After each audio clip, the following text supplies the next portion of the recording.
The next morning, Harry and Ron made their way up to the roof of the Ministry of Magic.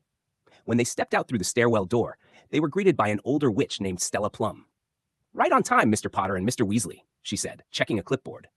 She wore a heavy overcoat over her robes, and the cold morning air turned her breath to white vapor. She led them along a row of pedestals, each holding a curious item. Some were handbags, some were pieces of rubbish. She stopped at one pedestal holding a half-eaten chocolate bar in its wrapper. 2 minutes, she said. Harry and Ron both nodded. As Stella turned to leave, she paused and gave them a small, guilty smile. "I just wanted to say thank you so much for stopping that filthy squib last month. My daughter-in-law was in the bank when it happened.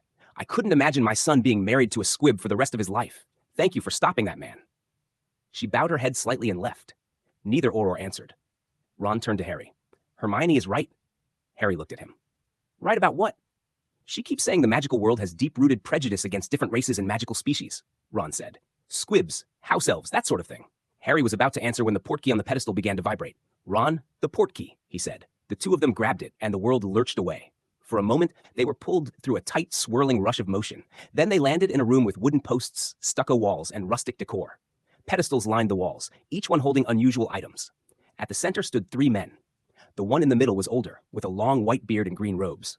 He stepped forward with a smile, followed by 2 younger men who looked like Aurors. Harry took a moment to steady himself after the portkey ride.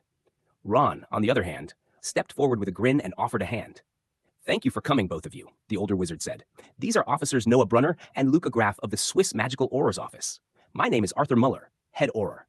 Harry stepped up and shook Muller's hand. "Harry Potter." "Ronald Weasley," Ron added. Muller led them out into a larger hall where witches and wizards moved in and out of offices and side rooms. "Right this way," he said. Ron glanced at him. "You know my father's name is Arthur." "I know your father," Muller replied. "A great man. He really saved the Auror office in Britain, didn't he?" They entered a room marked Auror's offices. Inside were about a dozen men and women from different countries and magical communities. Muller addressed the room. "All right, we're all here. Please welcome Aurors Harry Potter and Ronald Weasley from the British Ministry of Magic.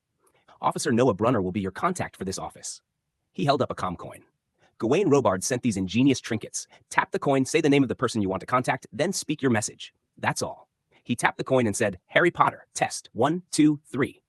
Harry's coin vibrated in his pocket. He pulled it out and heard, "Test, 1, 2, 3. Ron grinned despite himself. Hermione Granger invented those.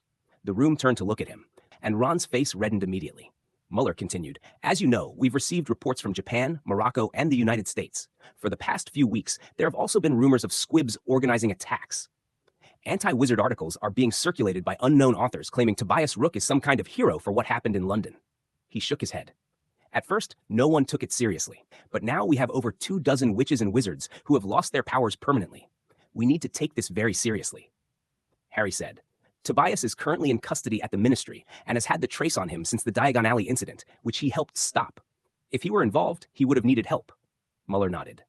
"Then the most likely scenario is that this squib uprising has witches or wizards helping them." He turned to the room.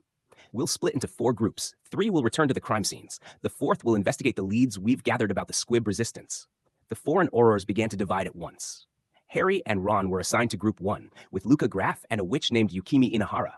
Their first destination was Kyoto, in the Gion district. Tobias was escorted from the potions lab to his holding cell near the Aurors' office by 2 Aurors and Hermione. The Aurors locked the cell with a flick of their wands. Hermione stepped up to the bars. "This is only temporary until they find who's doing this."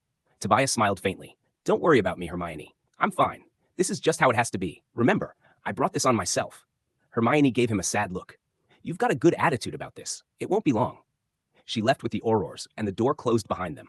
A moment later, a house elf apparated inside the cell. This one was not dressed in rags. He wore boots, proper garments, and an ornately decorated cloak. Tobias didn't look surprised. "Is everything ready?" he asked.